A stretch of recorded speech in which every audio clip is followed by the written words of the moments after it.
Ouais, normalement, ça vous parle Zoom en ce moment quand il lance les enregistrements. Alors, du coup, hop, je vais déjà commencer par me présenter si vous ne me connaissez pas. Hop, et du coup, si ça veut bien changer de photo, voilà. Donc, moi, je m'appelle Magali, j'ai 38 ans, je suis paxée et j'ai deux enfants, un petit garçon qui a 5 ans et une petite fille qui a 17 mois. Et je suis accompagnatrice en épanouissement des mamans et en aromathérapie.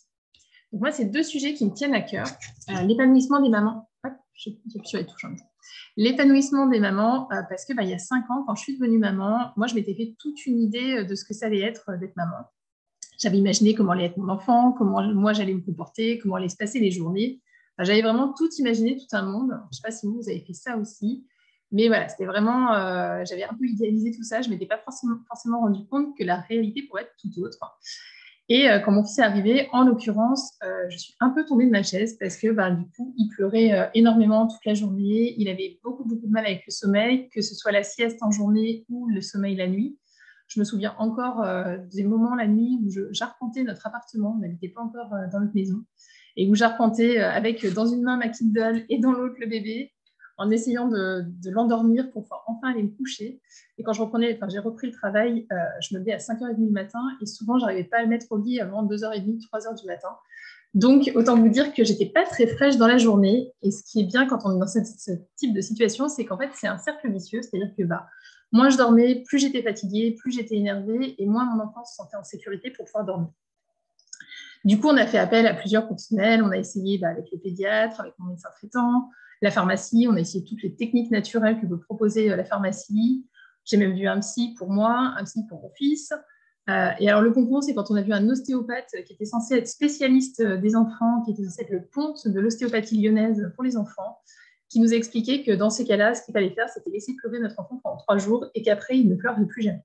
Sur quoi j'avais aucun doute, effectivement, qu'il ne pleurerait plus jamais pour le coup, parce qu'effectivement, 3 jours, le pauvre, en ayant l'impression que personne n'est là pour lui, ça allait effectivement le traumatiser, je pense, jusqu'à la fin de ses jours.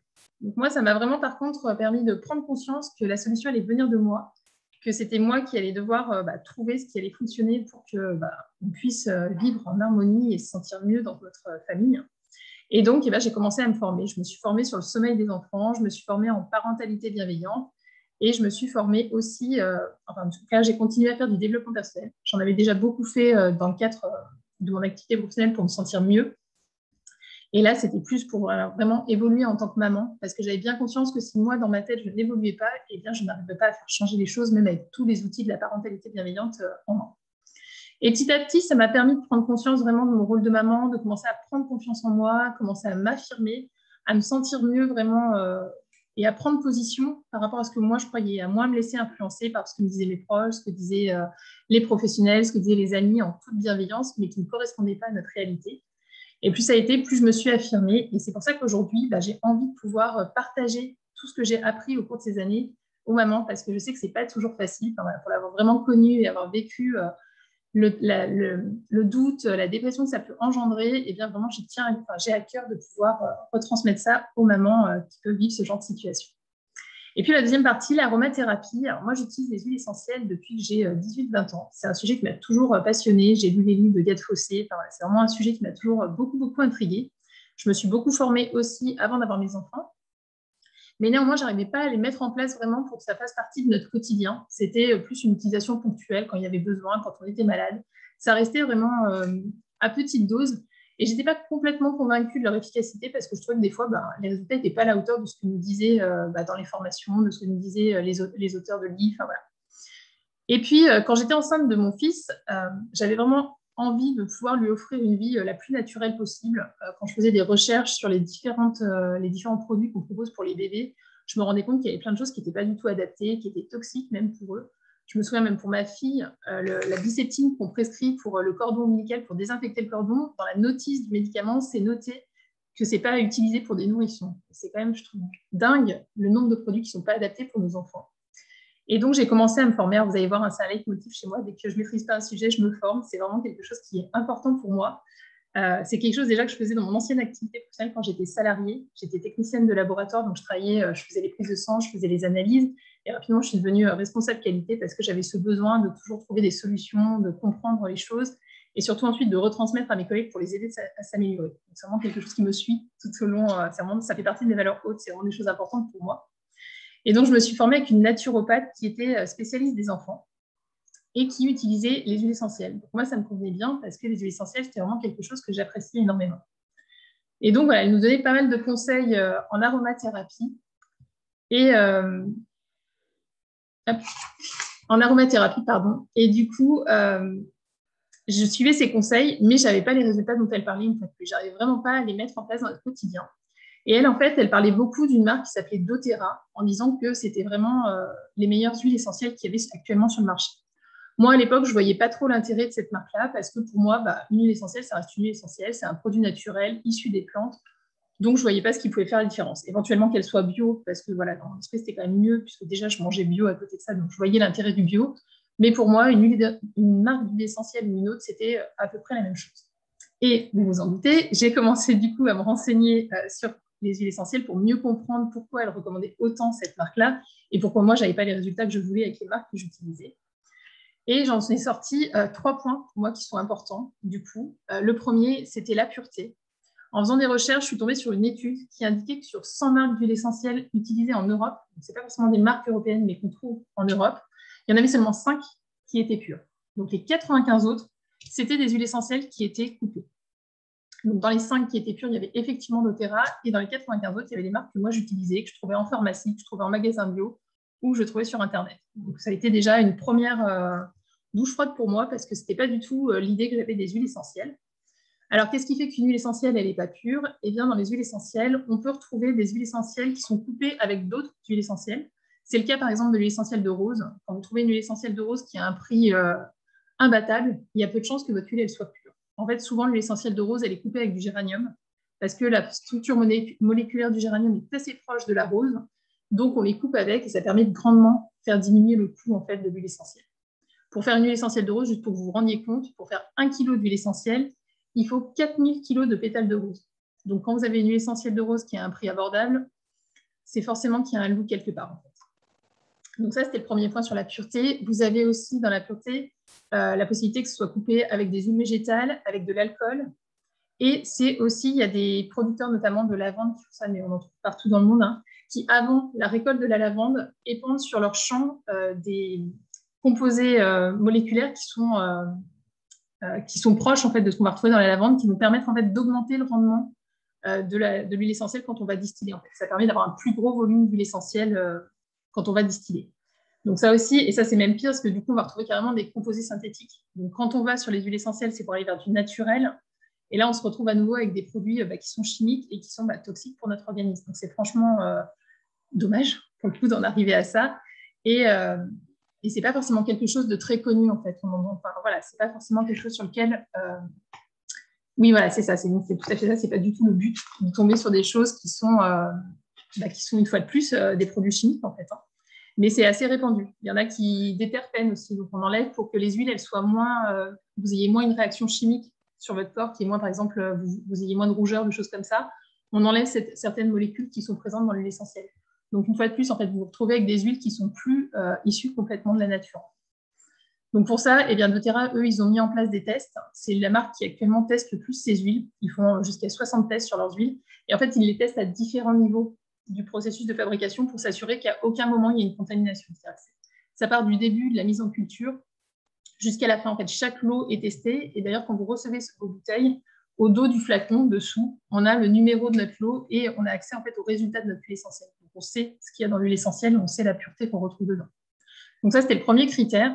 Un autre critère pour moi qui a été important aussi en faisant mes recherches, c'est l'éthique de la marque. Je me suis rendu compte qu'il y avait beaucoup de marques en fait, où les producteurs, les distillateurs et les agriculteurs étaient maltraités. Il y a beaucoup d'huiles essentielles qui sont actuellement produites dans les pays du tiers-monde. Et ça laisse malheureusement la porte ouverte à beaucoup d'abus. Et du coup, ils ne sont pas payés, ou ils sont sous-payés, ou ils sont payés beaucoup plus tard que ce qui était prévu. Donc forcément, eh bien, ça n'aide pas les producteurs, les agriculteurs ou les distillateurs à faire du bon travail. C'est comme nous, quand on n'est pas payé à notre juste valeur, ça ne nous donne pas envie de faire du bon travail. Là, c'est la même chose. Il y a le risque que ce soit que les plantes soient cueillies avant maturité. Ça, c'est comme les fruits et légumes. Si on cueille avant maturité, forcément, on n'a pas la même qualité au bout du compte. Ou par exemple, au niveau du distillateur, ça peut être aussi un distillateur qui ne va pas distiller sur toute la durée de la distillation de la plante. L'intérêt de la distillation, de distiller sur toute la durée, c'est qu'en fait, quand on distille, la vapeur d'eau, elle va emmener les molécules chimiques, donc les plus légères au début de la distillation et les molécules les plus lourdes à la fin de la distillation. Donc si on distille sur un temps plus court que ce qu'a besoin la plante pour être distillée entièrement, forcément dans le flacon, on ne va pas retrouver toutes les molécules qu'on aurait besoin pour avoir vraiment la qualité de l'huile essentielle. Donc ça aussi, ça va énormément impacter la qualité que vous aurez à la fin de votre petit flacon chez vous. Et là, pour ça, doTERRA, eux, ils ont développé un vrai partenariat avec leurs producteurs, leurs agriculteurs, leurs distillateurs. Ils mettent en place vraiment toute une panoplie d'outils pour les aider à se développer, pour les former quand il y a besoin et pour les accompagner tout au long. Et surtout, ils choisissent de les payer au début, c'est-à-dire avant la récolte, avant la distillation, sur un prix qui a été convenu avec eux pour être sûr justement que le travail soit fait jusqu'au bout et soit fait dans des bonnes conditions. Et puis le dernier point, c'est le niveau écologique. Parce que pareil, les huiles essentielles aujourd'hui, on en consomme de plus en plus. Il y a de plus en plus de demandes et du coup, il n'y a pas toujours le respect des terres au départ. Notamment, par exemple, le Ravinsara aujourd'hui, qui est beaucoup plébiscité pour tout ce qui est immunité. C'est une plante qui, à force d'être surexploitée, commence à être en danger, en fait. Donc, par exemple, là encore, doTERRA a choisi de ne pas la vendre de façon pure pour ne pas prendre le risque, justement, de venir entamer je ne trouve pas le mot que je cherche, la survie en fait, de cette plante. Ils ont aussi choisi de s'associer avec la culture du bois, notamment pour l'épinette noire. Ils recyclent en fait les épines de l'épinette noire, parce qu'elle n'est pas utilisée dans l'industrie du bois, pour pouvoir récupérer l'huile essentielle et ne pas venir gaspiller des ressources supplémentaires. Ou sur l'encens, par exemple, ils vont aussi mettre en place tout un procédé pour que l'arbre ait le temps de se régénérer avant à nouveau de récolter l'encens, pour éviter d'épuiser l'arbre et de venir, une fois de plus, endommager notre écosystème. Donc, c'est tout ça qui m'a donné envie de tester cette marque. C'est après avoir vraiment pris conscience de la réalité des huiles essentielles, parce que pour le coup, vraiment, moi, je n'avais pas du tout ça en tête. Ça m'a donné envie de tester, effectivement. Donc, j'ai commencé par acheter un kit parce que je voulais avoir toutes les huiles à la maison pour pouvoir vraiment tester dans de bonnes conditions. Et en fait, rapidement, elles sont rentrées dans notre mode de vie. Aujourd'hui, ça a remplacé ma pharmacie. Dans ma pharmacie, il reste juste du Doliprane par acquis de conscience. Ma fille, vous voyez, elle a 17 mois. Elle a utilisé le Doliprane une fois. La seule fois, la première fois en tout cas, où elle nous a fait de la fièvre, parce que je ne connaissais pas encore son fonctionnement sur la fièvre. Donc cette fois-là, voilà, par acquis de conscience, elle était à 41,7. Donc voilà, on a donné du Doliprane. Mais voilà, depuis, elle n'en a jamais repris. Et en fait, nous, on ne prend jamais de médicaments. Alors ça ne veut pas dire, attention, que les médicaments, ce n'est pas bien, qu'il ne faut pas aller chez le médecin. Mais ça veut dire que dans la bobologie du quotidien, il y a beaucoup de choses qu'on peut faire par soi-même quand on a les outils chez nous de qualité pour pouvoir le faire. Et puis, c'est venu aussi renforcer au niveau des cosmétiques. Moi, je m'en sers énormément. D'ailleurs, ça m'a fait très plaisir. Il y a 15 jours, une amie qui est venue à la maison m'a dit que j'avais une très jolie peau. Alors moi, je suis une ancienne actique. J'ai eu des boutons jusqu'à plus de 30 ans, mais un truc de dingue. J'ai des cicatrices. J'avais beaucoup de cicatrices sur la peau. Donc, ça m'a fait énormément plaisir qu'on me dise que j'avais une jolie peau. C'est bien quelque chose que je pensais qu'on ne me dirait jamais. C'est bien ça. Et pour le coup, c'est vraiment depuis que j'ai mis en place d'utiliser ce type d'huile sur ma peau, j'ai vu l'évolution effectivement sur les cicatrices. C'est juste impressionnant. Et puis, c'est venu aussi nous renforcer au niveau du ménage, parce que quand on a des enfants, ils mettent les mains partout. Et quand on utilise les huiles essentielles, plutôt que d'utiliser des produits de commerce, on vient renforcer leur immunité, plutôt que de venir détruire toute la barrière cutanée, toutes les bactéries, ce qui aujourd'hui est de plus en plus mis en cause, notamment dans les allergies. Donc, c'est vraiment intéressant aussi. Alors, il n'y a pas que les huiles essentielles, ça s'appuie aussi sur le vinaigre, le bicarbonate, tous ces produits naturels.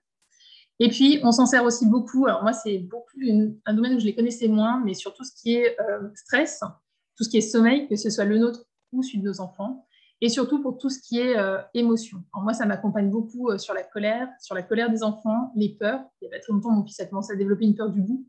On a été très contents de pouvoir s'appuyer sur les huiles essentielles pour sortir de la période des cauchemars. Sur la tristesse aussi, elles sont très puissantes. Mon mari a perdu il n'y a pas très longtemps son grand-père dans des conditions assez difficiles, et c'est vrai que là aussi, d'avoir les huiles en support, ça a été un très bon atout pour nous aider à se sentir mieux et à sortir de cette tristesse qui est pas toujours, qui est importante à vivre, mais qui peut être aussi vite nous enfermer dans quelque chose de très négatif. Voilà, donc petit à petit, elles sont vraiment rentrées dans un mode de vie et ça m'a donné encore plus envie de m'appuyer dessus parce que je trouve qu'en tant que maman, c'est un super outil pour prendre confiance en soi et pour vraiment s'aider dans le quotidien. Enfin, moi, je vois vraiment à quel point ça nous facilite les choses au quotidien. Donc, c'est aussi pour ça que j'ai envie de les transmettre et qu'elles sont toujours présentes dans mes accompagnements parce que je vois à quel point ça facilite le quotidien. Donc voilà, c'est pour ça que c'est aujourd'hui mon activité. Et plus précisément aujourd'hui, donc si on va parler de perte de poids, et bien là aussi, c'est parce que c'est un sujet que je connais bien. Parce que comme je vous le disais, donc il y a 5 ans, quand j'ai eu mon fils, ça a été une période compliquée pour moi. J'avais pris pas mal de poids pendant la grossesse, mais surtout j'en ai pris beaucoup après la grossesse, parce que comme je ne me sentais pas bien, eh bien je mangeais pour me réconforter, pour me faire du bien. Et plus ça allait, plus je prenais du poids, et j'avais beaucoup de mal à le perdre. Tout ça, on va le voir dans l'atelier, pourquoi, ce qui fait qu'on a autant de mal à perdre du poids. Et vous allez vous en douter, hein, mais du coup, comme je ne maîtrisais pas le sujet, je me suis formée. J'ai étudié tout ce qui est nutrition, j'ai étudié la gestion des émotions, les émotions et la prise de poids, pour vraiment pouvoir mieux comprendre et pouvoir être capable d'avoir mes propres outils pour pouvoir sortir de ça et retrouver la ligne. Donc aujourd'hui, c'est aussi ça que j'ai envie de vous transmettre parce que j'ai beaucoup appris, je suis beaucoup sortie de tout ce qu'on pouvait voir de façon classique avec les régimes, ces choses-là, et avoir une approche beaucoup plus complète de la prise de poids. Donc voilà, je ne sais pas si vous avez des questions sur cette première partie, sinon je vais enchaîner avec le début de l'atelier, c'est tout pour vous. Je vois des petits pouces si c'est bon, comme ça je sais. Super. Alors, hop. Donc voilà, donc je vous propose déjà, on va commencer les 3 raisons principales pour lesquelles on prend du poids, les 3 S de la prise de poids. Le premier S, c'est la suralimentation, parce qu'aujourd'hui, on a tendance à beaucoup plus manger que ce qu'on a besoin. Et on mange une alimentation qui est de moins bonne qualité qu'avant, ce qui fait qu'on va plus facilement prendre du poids. Et ce premier S, il est lié au deuxième, la sédentarité, parce qu'on bouge beaucoup moins. On est souvent dans des métiers qui sont sédentaires. Moi, je sais que quand j'étais salariée, j'étais, comme je vous disais, technicienne de laboratoire. Et à la fois, je piétinais pour aller d'un client à l'autre, on faisait genre 2 mètres pour aller d'un client à l'autre, ou j'étais derrière un bureau pour travailler. Donc, je ne faisais pas grand-chose comme activité physique dans ma journée, donc ça favorisait grandement ma prise de poids. Et le troisième S, c'est le stress, qui est très, très présent aujourd'hui, tout ce qui est stress chronique. On va le développer un peu plus loin dans l'atelier, mais c'est vraiment aujourd'hui un vrai problème quand on... déjà, d'une part, quand on veut perdre du poids, mais déjà, ça nous en fait perdre, ça nous fait prendre, énormément. Donc ça, on va le voir un peu plus loin dans l'atelier. Mais voilà, c'est vraiment les 3 S principaux, la suralimentation, la sédentarité et le stress. Il y en a bien sûr d'autres, mais ça, c'est vraiment les 3 principaux. Du coup, quand on cherche à perdre du poids, la plupart du temps, on vient travailler sur notre alimentation. On va faire attention à ce qu'on mange, on va tomber dans quelque chose qui peut être vite frustrant. D'ailleurs, c'est toi, Céline, qui me disait l'autre jour, quand on en a discuté, que régime, souvent, ça rimait avec justement frustration, avec absence de vie sociale, avec plus de possibilité d'aller au restaurant. Enfin, souvent, on voit ça comme quelque chose qui nous fait un peu virer à l'enfer. Enfin, voilà, on a l'impression que ça y est, on est condamné, on a la croix, il va falloir faire attention pendant plusieurs mois jusqu'à retrouver notre ligne et pouvoir à nouveau avoir une vie normale. Et ça, malheureusement, en général, ça ne marche pas. Rapidement, on va retomber dans nos anciens réflexes et on va reprendre du poids, reprendre le poids qu'on avait perdu, voire en prendre encore plus. Parce qu'on a mis notre corps en stress, on va retrouver ce fameux stress et on va avoir tendance à prendre encore plus de poids. Donc, quand on veut perdre du poids à long terme, ce qui est intéressant, ça va être d'agir sur 3 niveaux. Le corps, le cœur et la tête. Donc, dans le corps, on va trouver effectivement l'alimentation parce que c'est vrai que c'est un pilier qui est important. On va retrouver l'activité physique et on va retrouver la détox. Dans le cœur, on va retrouver tout ce qui est émotion, parce que c'est vraiment quelque chose de très, très important à prendre en compte quand on veut perdre du poids. Et au niveau de la tête, on va retrouver tout ce qui est stress, sommeil et mindset, donc tout ce qui est état d'esprit. Et ça, c'est vraiment quelque chose qui n'est pas à négliger pour pouvoir perdre du poids sur le long terme. Donc, je vous propose de commencer par le corps et plus précisément par l'alimentation. Et déjà, sortir d'une idée fausse qu'on a, qui est très répandue, qu'on a beaucoup entendu, que le gras nous fait grossir. Je ne sais pas vous, mais moi j'entendais beaucoup ça. Alors peut-être qu'aujourd'hui on en sort un petit peu, mais moi j'ai beaucoup entendu, voilà, il ne fallait pas manger gras. Je me souviens de ma tante qui mangeait, qui avait sorti tout le gras de son alimentation, parce que pour elle c'était vraiment ça qui l'avait fait grossir. Sauf que le gras, c'est indispensable à notre survie. On ne sait pas le fabriquer, donc notre corps en a besoin pour vivre. On en a besoin pour le fonctionnement de notre cerveau à plusieurs niveaux, et on en a besoin au niveau de notre système nerveux. Donc les nerfs, vous imaginez ça comme des câbles électriques, c'est-à-dire qu'on a le nerf et autour, on a ce qu'on appelle la gaine de myéline. Cette gaine de myéline, elle a besoin de gras pour se constituer. Donc quand on n'a pas suffisamment de gras dans notre alimentation, la gaine de myéline se dégrade et on va avoir ce qu'on appelle les nerfs à vif. Donc c'est vraiment cet état où vous savez, on est complètement à cran, on n'a pas de patience, on s'énerve facilement. Eh bien, ça peut être lié au fait qu'on ne mange pas suffisamment de gras dans notre alimentation. Le sucre, à l'inverse, c'est quelque chose qu'on est capable de fabriquer à partir de gras, justement. Et d'ailleurs, quand notre corps se retrouve avec trop de sucre, on consomme trop de sucre dans notre alimentation, eh bien cet excès de sucre, il va être stocké sous forme de gras. Et c'est ça qui nous fait grossir. C'est cet excès de sucre qui va nous faire grossir en le stockant sous forme de gras. C'est ce qui a emmené cette idée fausse que le gras nous fait grossir. En fait, ce n'est pas le gras qui nous fait grossir, c'est le sucre qu'on consomme à la base qui est transformé en gras qui va venir nous faire grossir. Ce sucre, on le trouve partout dans notre alimentation. On va le retrouver dans tout ce qui est plat transformé. On en trouve même dans la mayonnaise, dans des trucs où on se demande ce que ça vient faire. On en trouve, ça va être tout ce qui est pâte blanche, riz blanc, le pain blanc. Tout ça, c'est du sucre brut. C'est des calories vides. Donc, c'est des choses qui ne nous nourrissent pas et qui vont venir nous empoisonner. Je ne sais pas si vous avez déjà vu ces tableaux. Moi, quand je cherchais à perdre du poids et qu'à l'époque, je faisais encore des régimes, je voyais passer ces tableaux où on avait le comparatif, où par exemple, 2 poignées de cerises, c'était équivalent à un morceau de sucre. Ou une cuillère de miel, c'était équivalent à un morceau de sucre. Sauf que quand vous mangez une poignée de cerises, dans votre poignée de cerises, vous allez avoir des vitamines, vous allez avoir des minéraux, ça va venir vous hydrater, ça va venir vous apporter des enzymes, ça va venir vous apporter des antioxydants. Votre cuillère de miel, elle va venir vous apporter aussi des nutriments, des vitamines. Alors que le sucre blanc, la cuillère de Nutella ou le sucre blanc que vous allez mettre dans votre café, par exemple, ça, tout ce que ça va venir vous faire, c'est, comme je vous disais, des calories vides, donc ça ne va pas venir vous nourrir, mais en plus, ça va venir détruire votre système digestif, ça va venir détruire le système nerveux, donc les fameuses gaines de myéline dont je vous ai parlé tout à l'heure. Et ben, le sucre aussi, ça vient les abîmer, ça vient les grignoter. Ça va venir épuiser le pancréas et c'est addictif. Le sucre, actuellement, c'est la plus grosse drogue au monde. Je ne sais pas si vous avez déjà vu cette étude où on voit une souris, enfin on lit, où les chercheurs en fait ont proposé à une souris le choix entre un biberon de sucre et un biberon de cocaïne, et toutes les souris choisissent le biberon de sucre. Donc, vraiment, c'est important d'avoir conscience que le sucre, c'est une méga drogue, c'est vraiment un truc terrible dans notre alimentation qui vient nous nuire à haute dose. Nous, on a fait le test il n'y a pas très longtemps avec mon fils quand on est parti en vacances. Voilà, les vacances, c'est vraiment le moment où on lâche prise, où on se prend moins la tête sur l'alimentation, où on se fait plaisir. Et pour le coup, on devait être au 3e ou 4e jour des vacances et mon mari me dit, on partait se promener, il me dit, mais c'est pas possible, ton fils, je ne sais pas ce qu'il a, il est insupportable. Et franchement, on aurait dit un adolescent, donc il a 5 ans, pour vous rappeler.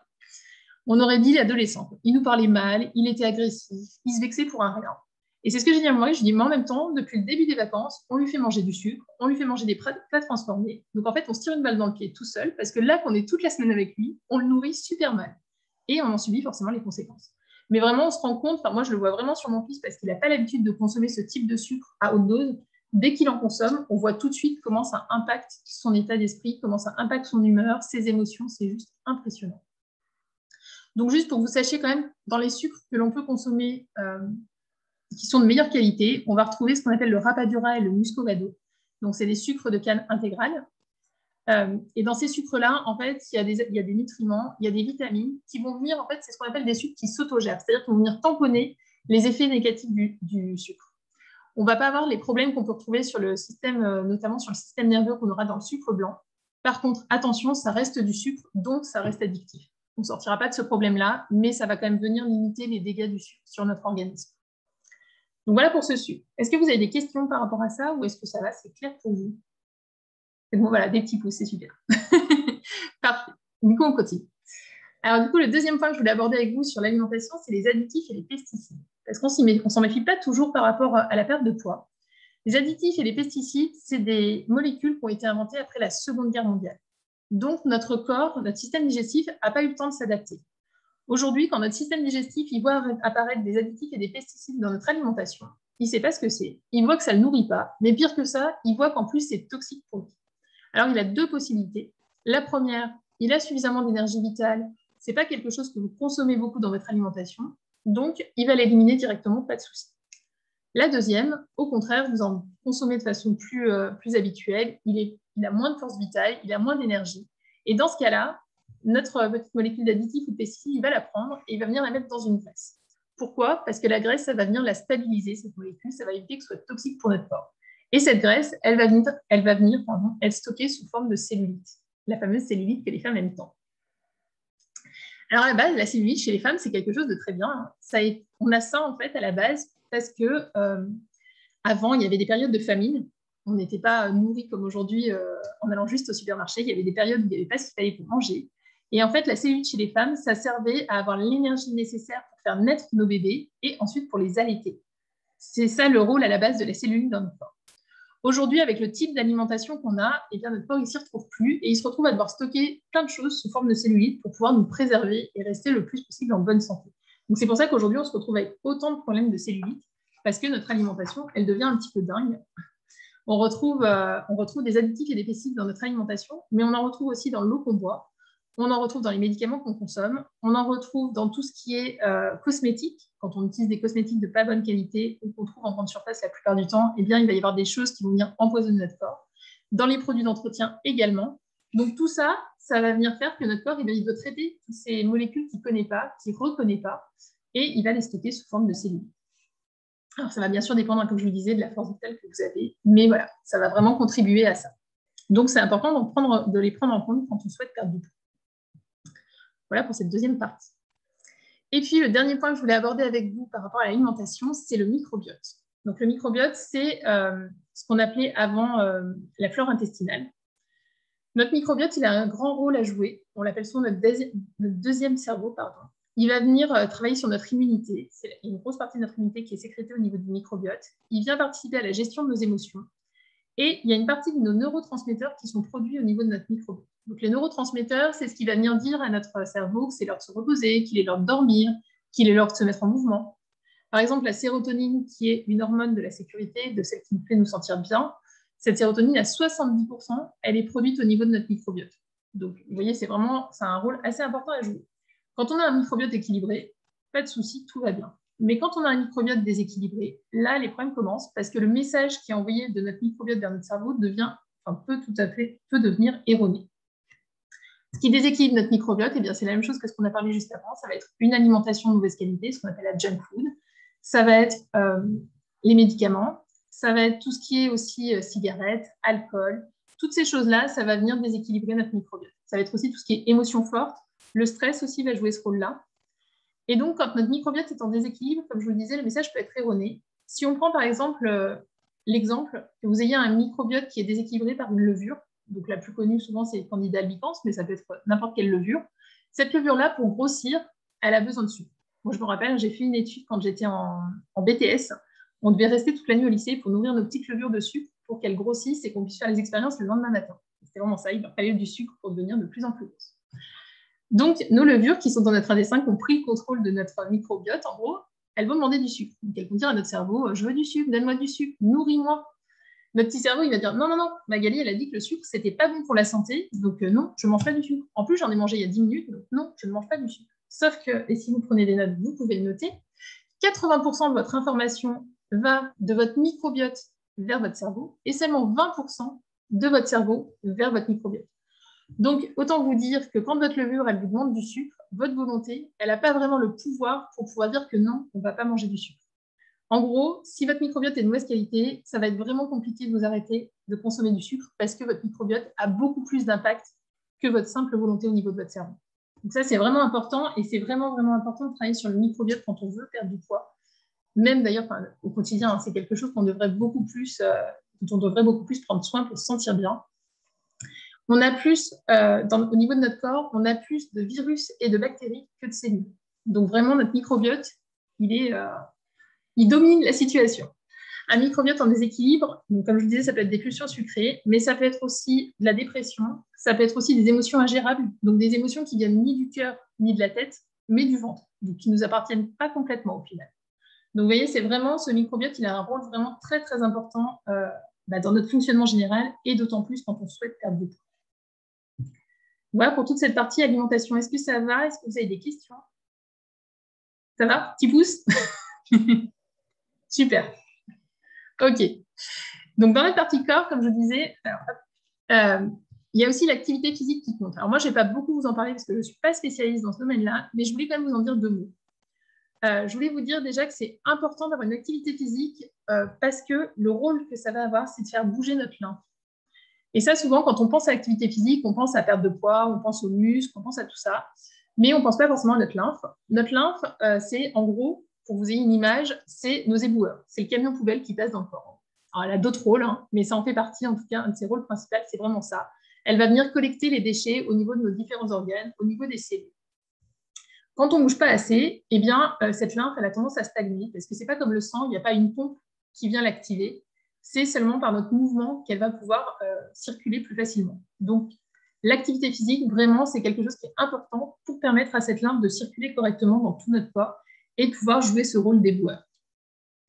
Et puis, bon, bien sûr, après, il va y avoir tout le côté que ça va venir consommer de l'énergie, que ça va nous permettre de sculpter nos muscles. Mais vraiment, ça reste important, je trouve, de garder en tête que c'est aussi cette importance de venir nettoyer notre organisme. Parce que d'autant plus, si notre organisme ne fait pas ce rôle-là, si la lymphe ne vient pas épurer les déchets, en gros, eh bien, il va falloir une fois de plus faire appel à notre petite graisse pour venir stocker toutes ces molécules chimiques qu'on a dans le corps. Et puis, le dernier point sur le corps, c'est la détox. Et ça fait suite de ce que je viens de dire, c'est-à-dire que la détox, ça va venir permettre d'éliminer tous ces produits chimiques qu'on a dans le corps, toutes ces choses qui viennent nous encrasser, que ce soit au niveau de la cellulite ou au niveau de la circulation. Donc, le rôle de la détox, ça va être de ça, d'aider à nettoyer aussi tous nos filtres, que ce soit les reins, que ce soit le foie, pour pouvoir faire un travail de meilleure qualité et stocker le moins possible sous forme de cellulite, en tout cas dans nos reins. Et la détox, ce n'est pas forcément quelque chose qui est hyper contraignant, ce n'est pas forcément une semaine sans manger. Enfin, il y a des formes de détox qui peuvent être beaucoup plus légères.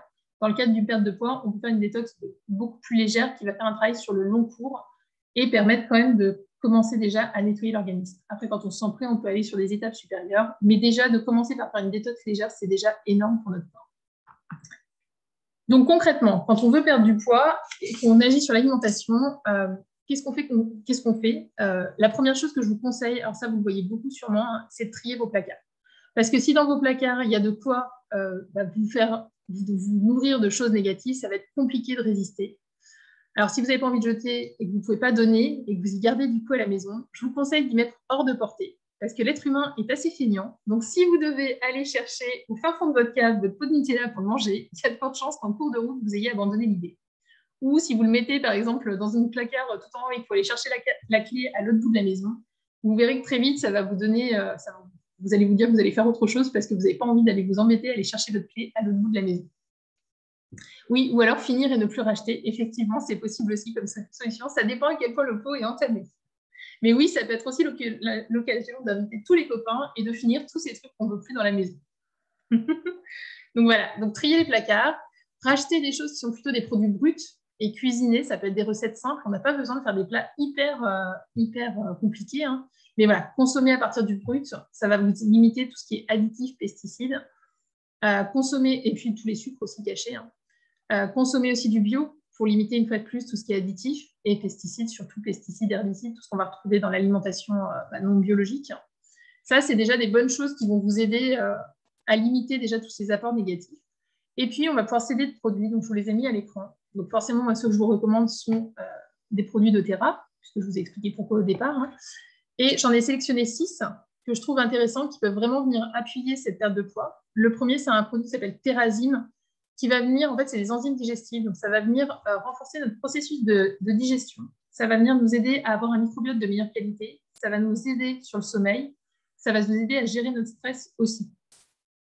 Le deuxième, c'est Zendocrine. Lui, ça va avoir le rôle, justement, ce que je vous disais, de détox légère. Donc, ça va aider le corps à ouvrir ses émonctoires, c'est-à-dire tout ce qui est au niveau des urines, au niveau de la transpiration, du mucus. Ça va venir aider à éliminer et ça va venir aider à déstocker ce qui est actuellement stocké. Et puis, les deux autres, GX Assist et PB Assist, ils fonctionnent ensemble. Le premier, il va venir nettoyer la flore intestinale. Et le second, donc PB Assist, c'est des probiotiques et des prébiotiques. Donc, il va venir réensemencer correctement la flore intestinale pour avoir une flore de qualité qui nous permette d'avoir un microbiote qui fonctionne bien. Et puis, les deux derniers produits dont je voulais vous parler, c'est des huiles essentielles. Donc, le premier, c'est l'huile essentielle de citron. L'huile essentielle de citron, elle va venir nettoyer votre corps parce que le citron a la capacité d'absorber tout ce qui est chimique dans le corps. Et ça va venir aussi renforcer et aider la digestion. Et puis, ça va permettre de faire la purge de la vésicule biliaire le matin. Donc, toujours dans la même idée de venir éviter tout ce qui est additif, pesticide, qui va venir encombrer tous ces organes-là. Attention néanmoins, le citron, si vous prenez des médicaments, de bien espacer de 2 heures la prise, parce que comme les médicaments, c'est synthétique, le citron va venir annuler les effets du médicament. Et pourquoi je vous conseille l'huile essentielle plutôt qu'un jus de citron fraîchement pressé? Parce que tout ce qui est antioxydant, on ne le retrouve pas dans le jus de citron. C'est dans la peau du citron. L'huile essentielle de citron, elle est faite à partir de l'écorce du citron. Et donc, c'est à ce niveau-là qu'on va retrouver ces antioxydants. Et ça va aussi éviter tout l'effet qui va venir abîmer les émails. Parce qu'au bout d'un moment, le jus de citron, en fait, ça vient attaquer l'émail des dents et ça peut venir vite poser plein de problèmes à ce niveau-là. Donc, l'huile essentielle, elle n'a pas tous ses défauts. Et en plus, c'est beaucoup plus rapide à prendre le matin. Vous mettez vos petites gouttes dans le verre d'eau et c'est réglé. Et puis, le deuxième mélange pour moi, qui est indispensable quand on veut perdre du poids, c'est Smart and Sassy. Il va vraiment venir aider effectivement pour la perte de poids. Il va aussi favoriser le maintien du poids de santé. Il va réduire tout ce qui est fringale et grignotage quand vous êtes sur le point de craquer. C'est le mélange qui va venir vous aider à ne pas craquer en l'occurrence. Donc celui-là, il est top pour ça. Il va vous aider aussi à mieux vous rendre compte que vous avez suffisamment mangé. Il va limiter de la même façon tous les moments où vous avez une alimentation qui est complètement incontrôlée, quand on fait des espèces de crises de boulimie. Il va venir réduire notre ami la cellulite, ce qui va venir nous aider à déstocker. Et voilà, il va effectivement aider à éliminer toute cette surcharge en venant masser, en venant... Voilà, ce qui va être intéressant avec Smart and Sassy, c'est qu'on va pouvoir l'utiliser à la fois en interne et à la fois en externe, puisqu'il va venir compléter son rôle sur les deux côtés. Donc voilà. Est-ce que tout va bien avec cette première partie sur le corps? Ouais, c'est bon, tout est clair. Merveilleux. Hop, alors on passe à la suite. Tac. Et on va parler du cœur et des émotions. Hop, je tourne mes petites pages, j'ai quand même mes petits pense-bêtes pour bien oublier de vous dire. Alors, quand on veut perdre du poids, la première question par rapport aux émotions que je vous conseille de vous poser, c'est pourquoi vous avez eu besoin de prendre ce poids au départ. Quand on prend du poids, en général, il n'y a pas que ça, mais c'est un rôle souvent, ce poids, il est là pour nous protéger de quelque chose. Il faut vraiment, c'est intéressant de se demander quelle partie de moi je cherche à protéger par ce poids. Ça va venir en fait renforcer une zone spécifique de notre corps. Par exemple, une personne qui va dire par exemple, moi je suis près des poumons, j'absorbe les émotions de tout le monde, je suis hyper empathique. C'est quelqu'un qui peut développer une surcharge pondérale parce qu'il va venir stocker les émotions dans son corps, au sens littéral du terme en fait. Et en même temps, ce poids, ça va aussi l'aider à mettre une certaine distance, à se protéger de ces émotions qu'elle ne sait pas gérer, qui viennent l'intoxiquer finalement. Ce poids, il peut être aussi lié, par exemple, à une personne qui aurait été abusée, par exemple, dans l'enfance. Eh bien, son inconscient a pu travailler en se disant, voilà, si je prends du poids, mon corps, c'est plus une cible, il est plus attirant, donc je ne risque plus rien. Donc, ça peut être aussi une façon de se protéger de cette manière-là, de ne plus être, entre guillemets, séduisant. Alors après, c'est l'inconscient, ça ne veut pas forcément dire que les personnes surcharge ne sont pas séduisantes, loin de là, mais voilà, notre tête fonctionne comme ça. Et puis, ça peut être aussi quelqu'un qui a par exemple peur des autres, qui a peur de nouer des contacts, qui n'ose pas parler aux autres, qui a cette peur vraiment du contact. Ça peut être aussi une façon de garder les autres à distance. Du coup, c'est une façon que les autres ne s'approchent pas, toujours avec cette idée que si on est en surpoids, eh bien, les autres ne viendront pas nous voir. Ce n'est pas forcément vrai, mais ça peut être l'idée qu'on a développée. En fait, quand on prend du poids, la zone dans le corps où on prend du poids a une signification par rapport à où elle se situe. Par exemple, si on prend du poids au niveau de la taille, ça va venir correspondre à notre capacité à s'engager, à prendre des décisions face au monde qui soient en accord avec nous-mêmes. Du poids qu'on va prendre au niveau des hanches, par exemple, c'est lié au mariage, c'est lié à la parentalité, c'est lié à la famille. La culotte de cheval, par exemple, c'est symbolique du père et c'est symbolique aussi de la peur de l'abandon. La cellulite, par exemple, ça a un lien avec l'insécurité. Et le ventre, au niveau du ventre, en fait, c'est notre centre des émotions, parce que le plexus solaire, qui est juste en dessous de la poitrine, va se situer à ce niveau-là. Ça va être un moyen de garder les émotions à distance. Ça va être une espèce comme si on développait une bouée de sauvetage, vous voyez. Ça va venir nous protéger de nos émotions. Vous voyez, vraiment, la signification de notre poids, il peut être aussi lié en fonction de là où il est situé. Par exemple, aussi, quelqu'un qui prend du poids en haut du corps, ça peut être un moyen d'assurer sa position, de se donner du pouvoir, de se donner je cherche mon mot, je vais vous trouver ça. De venir se donner une position plus forte, plus stable, pour vraiment se donner du pouvoir. Vous voyez, c'est vraiment important et intéressant d'aller chercher de ce côté-là parce que des fois, ce n'est pas que l'alimentation qui va être en jeu. Ça peut être aussi le vécu. Moi, par exemple, je ne sais pas vous, mais moi, quand j'étais petite, on en rigolait parce qu'on mangeait avec mes parents. Ma soeur est là en ce moment en vacances. On rigolait là-dessus parce que quand on était petite, on avait le droit quand on n'aimait pas ce qu'on avait dans notre assiette, tu iras passer une semaine sous une benne en Somalie et tu verras, quand tu reviendras, tu seras beaucoup moins compliqué à manger. Ou alors, ce qui restait dans notre assiette, c'était non, mais avec ce qui reste dans ton assiette, ça nourrirait un petit Africain pendant 3 semaines. Vous voyez, je ne sais pas si vous aviez ce genre de petits commentaires, vous, à table. Nous, on avait le droit à ça. Voilà. Donc, il fallait finir son assiette. Et ça développe toute une relation à l'alimentation qui peut être aussi très négative. On a l'impression que si on en laisse, on gaspille. Moi, j'essayais vraiment d'en sortir, mais je me rends compte que des fois, j'ai vraiment ce réflexe-là. Mon chéri, par exemple, n'a pas du tout cette habitude-là. Il reste tout le temps des trucs dans son assiette, quoi. Et moi, c'est un truc qui me choque parce qu'on m'a tellement répété qu'il ne fallait pas gaspiller quand j'étais petite que pour moi, une assiette, ça doit être fini. Alors que ce n'est pas du tout une bonne habitude à donner à nos enfants. Du coup, on leur rend pas service avec ça. Mais voilà. Ou par exemple, il n'y a pas très longtemps, j'ai une voisine, on ne se connaissait pas du tout, mais on s'est rencontrés en allant se promener et on a commencé à discuter. Et elle était avec ses 2 petites filles. Et il y avait un escargot sur la route. Et elle dit à sa petite fille, bah, regarde, l'escargot, il va en direction de la route. Ça serait bien de le remettre dans l'herbe pour pas qu'il se fasse écraser. Et sa petite fille, elle avait peur, en fait. Donc la grande sœur va pour attraper l'escargot et le mettre dans l'herbe. Et elle lui dit, non, non, laisse faire ta sœur, c'est important, machin. Et la petite sœur finit par prendre l'escargot et le mettre dans l'herbe. Donc toute contente, tout ça, sa grand-mère la félicite. Donc là, c'était super. Et la petite fille commence à repartir. Elle lui dit, non, non, attends, viens, viens. Et en fait, elle revenait de la boulangerie. Et en fait, elle a sorti de son panier, je ne sais plus si c'était du pain ou c'était un gâteau, je crois que c'était du pain. Et elle lui a donné ça pour la féliciter.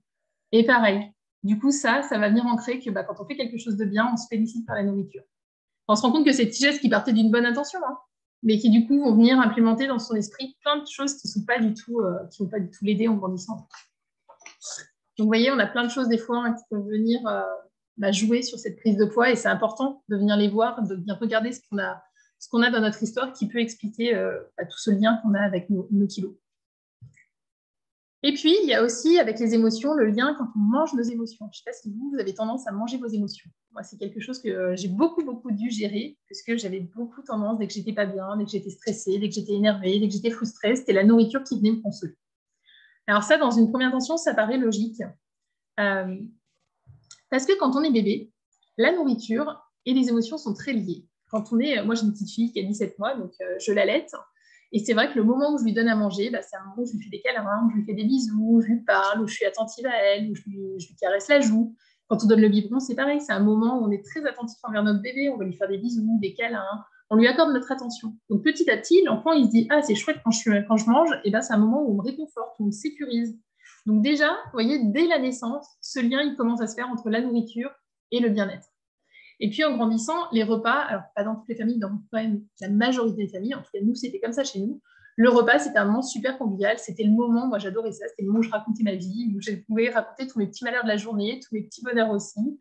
Et je vois aujourd'hui avec mon fils, c'est ça aussi, c'est le moment où il va venir nous raconter ses petites histoires, où il va venir faire son petit show aussi des fois. Enfin voilà, c'est vraiment un moment de relation familiale. C'est aussi des moments où quand on va manger au resto avec des amis, c'est toujours un moment de plaisir. Donc l'alimentation, c'est vraiment lié à tout ce côté plaisir.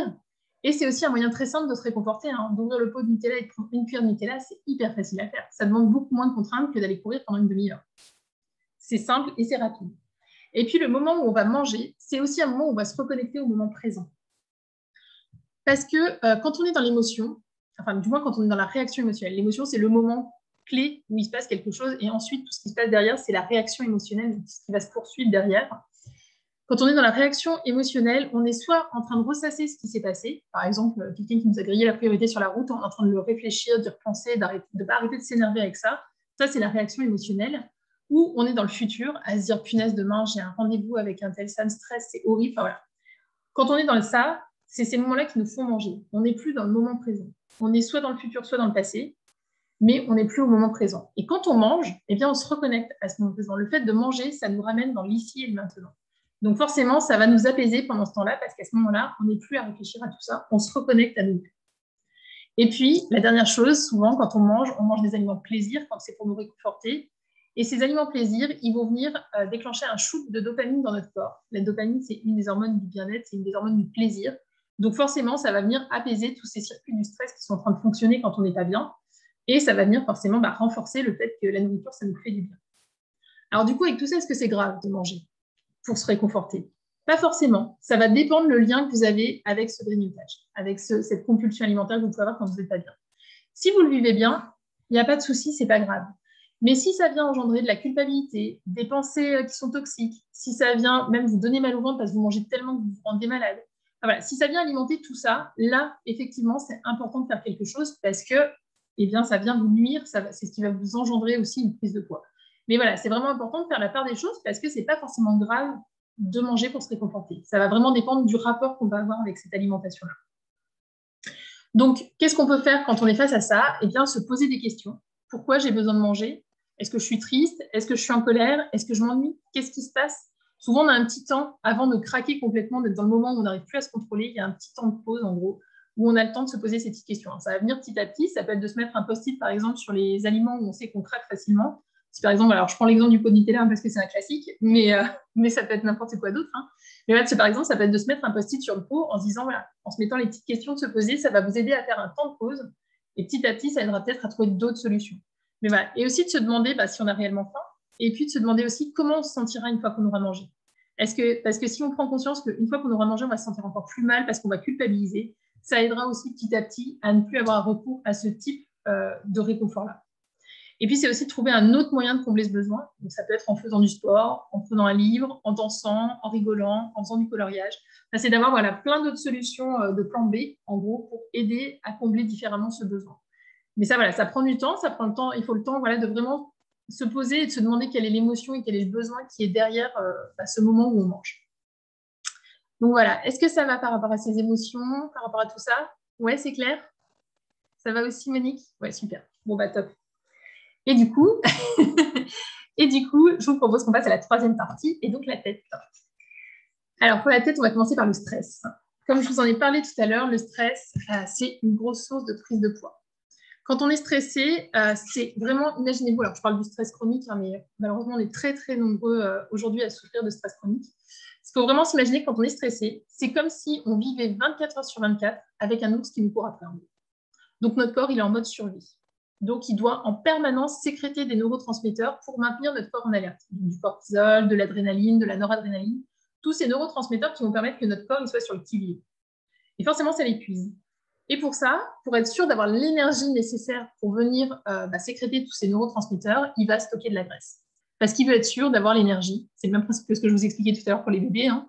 C'est exactement ça. Il fait des réserves parce qu'il veut être sûr d'avoir l'énergie nécessaire pour pouvoir alimenter ce circuit du stress. Donc ça, c'est le premier point qui va nous faire prendre du poids. C'est le fait de stocker pour être sûr d'avoir l'énergie pour alimenter notre stress. Ça va venir augmenter notre toxémie parce que tout ce que ce stress, ça va venir déverser dans notre corps, ça va venir une fois de plus l'intoxiquer. Donc là encore, on va se retrouver avec une toxémie qui augmente et qu'il va falloir stocker sous une forme ou sous une autre. Parce que quand on est stress chronique, il y a peu de chances qu'on ait l'énergie vitale pour le déstocker d'office. Donc il y a de grandes chances qu'on va le stocker à l'intérieur de notre corps. Et puis, ça va venir augmenter notre besoin de sucre. Alors, je ne sais pas si c'est à nous que tu parles, Monique, du coup, on ne t'entend pas. Si tu veux le marquer dans les commentaires, comme ça, je regarderai. Je pourrais te répondre. Ça va venir aussi augmenter notre besoin de sucre et de gras pour nous réconforter. C'est ce qu'on a vu juste avant. Quand on est stressé, le fait de venir manger du gras et du sucre, eh bien, ça va venir nous réconforter. Ça va venir apaiser ce circuit du stress pour pouvoir se sentir mieux. Donc forcément, tout ça, c'est un cercle vicieux. Quand on est stressé, on va de plus en plus prendre du poids. Moi, c'était le cas, par exemple, sur ma deuxième grossesse, là, celle que j'ai de ma fille. Au début de grossesse, où je travaillais, j'étais encore salariée. C'était très, très compliqué au niveau professionnel. Je ne me sentais pas du tout bien. On n'adaptait pas du tout mon poste par rapport à mon tâche. J'étais hyper malade en plus. Ce qui fait que je mangeais. Parce qu'en plus, l'après-midi, il fallait que je m'occupe de mon fils. Et comme j'étais pas bien, forcément, ça ne se passait pas forcément très bien avec lui. J'étais beaucoup moins patiente et je culpabilisais, ce qui fait qu'encore je venais manger. Donc au début de grossesse, j'ai pris énormément de poids. Jusqu'à ce que ma sage-femme ait pitié de moi et m'arrête, parce que ça devenait vraiment n'importe quoi et qu'il y a un moment où c'était juste plus possible que ce soit mon fils qui subisse ce qui se passait au niveau professionnel. Et dès que je n'ai plus été soumise au stress du travail, que je suis sortie de ça, eh bien, j'ai arrêté de manger comme ça de façon complètement irraisonnée et j'ai arrêté de prendre des kilos comme ça aussi de façon complètement irraisonnée. Donc vraiment, c'est pour vous montrer comme le stress, ça vient nourrir tout un processus qui peut vite nous faire prendre énormément de poids. Alors du coup, la solution au niveau des huiles essentielles, ça va être un mélange qui s'appelle Adaptive. Donc ce mélange, il a été spécifiquement conçu quand on se sent stressé, quand on se sent débordé, qu'on a l'impression d'avoir un poids sur nos épaules qu'on n'est plus capable de gérer, quand on a la tête sous l'eau. C'est vraiment un mélange qui va venir apaiser tout ça et qui va venir travailler aussi sur nos neurotransmetteurs, les fameux, et qui va venir nous réconforter petit à petit et nous permettre de sortir de cet état-là. Donc voilà pour le stress qui, comme vous voyez, est vraiment important à prendre en compte quand on veut perdre du poids. Tout va toujours bien ? Tout va toujours bien. Super. Alors, du coup, on va passer au deuxième, le sommeil. Alors, le sommeil, on ne fait pas toujours le lien entre le sommeil et la prise de poids. Pourtant, quand on ne dort pas suffisamment, le sommeil, ça va venir augmenter notre faim. Pourquoi ? Parce que quand on dort moins de 7 à 9 heures par nuit, ça va venir augmenter notre production de l'hormone de la faim, la ghréline, et au contraire, ça va venir diminuer l'hormone de la satiété, la leptine. Donc, le fait de ne pas assez dormir, vous allez plus manger dans la journée. Et vous allez avoir moins de volonté pour résister à des aliments de mauvaise qualité. Ensuite, le fait de ne pas suffisamment dormir, ça va venir augmenter notre taux de cortisol. Et le taux de cortisol, la cortisol, ça fait partie des neurotransmetteurs qui sont des neurotransmetteurs du stress. Donc, ça va venir, encore une fois, nourrir notre circuit du stress. Vous voyez, tout est lié. Hein. On se rend vraiment compte que bah, ouais, tout va ensemble. Et c'est pour ça que c'est important d'agir sur toutes ces sphères-là quand on veut perdre du poids. Le manque de sommeil, ça va venir aussi diminuer notre métabolisme de base. Donc, ça veut dire qu'on va utiliser moins d'énergie dans la journée pour fonctionner. Donc, si on utilise moins d'énergie, mais qu'on mange toujours la même quantité de nourriture, bah forcément, on va stocker et prendre du poids. Et puis, le sommeil, le manque de sommeil, ça va venir entraver notre détoxification, puisque dans la nuit, notre corps se détoxifie. Il y a une partie du sang qui va être traitée au niveau du foie pour être nettoyée. Quand on ne dort pas suffisamment, le foie ne peut pas faire son travail correct. Donc, une fois de plus, on va garder cette toxémie à l'intérieur de notre corps et qu'il va falloir gérer d'une manière ou d'une autre. Et donc, il y a de fortes chances que du coup, on la stocke. Donc, vous voyez, le sommeil, le manque de sommeil, ça va venir jouer sur plein de petites étapes qui vont, elles aussi, petit à petit, nourrir, soit nous faire prendre du poids, soit si on est dans une démarche de perte de poids, va venir entraver ce processus et nous compliquer la vie. Donc là encore, on a les huiles essentielles qui vont pouvoir nous aider et plus précisément le mélange Serenity. Alors si vous êtes sur le groupe, j'en parle très très souvent de Serenity parce que c'est vraiment, pour moi, c'est un vrai allié pour le sommeil. On va l'utiliser sous deux formes, sous la forme de l'huile essentielle qu'on va pouvoir diffuser, on va pouvoir se masser avec, et sous la forme de gélules. Ça va nous permettre d'avoir un sommeil plus profond, plus réparateur et de meilleure qualité. Moi, là, en ce moment, je le prends parce que j'avais vraiment, depuis quelques temps, c'est quelque chose que je ne connaissais pas du tout, le manque de sommeil, mais depuis quelques temps, j'expérimente cette joyeuseté. Et du coup, voilà, je prends à la fois les gélules et l'huile essentielle, et c'est incroyable. Enfin, ça doit être la deuxième nuit où je les ai pris, et ce que je dis le matin à mon chef, je lui dis c'est incroyable, j'ai l'impression d'avoir dormi comme je n'ai pas dormi depuis des années en fait.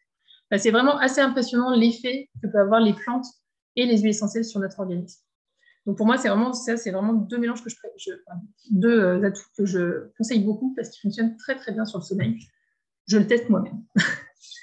Donc voilà pour ce sommeil. Est-ce que tout va bien toujours? Toujours, super, c'est bien. Et donc, le dernier point par rapport à notre tête, ça va être le mindset, donc l'état d'esprit. Et ça, c'est pareil, c'est quelque chose qui n'est pas à négliger. Ça va être important de venir changer notre message. Si ce qu'on se dit par rapport à notre perte de poids, c'est de toute façon, j'y arriverai jamais, c'est trop difficile.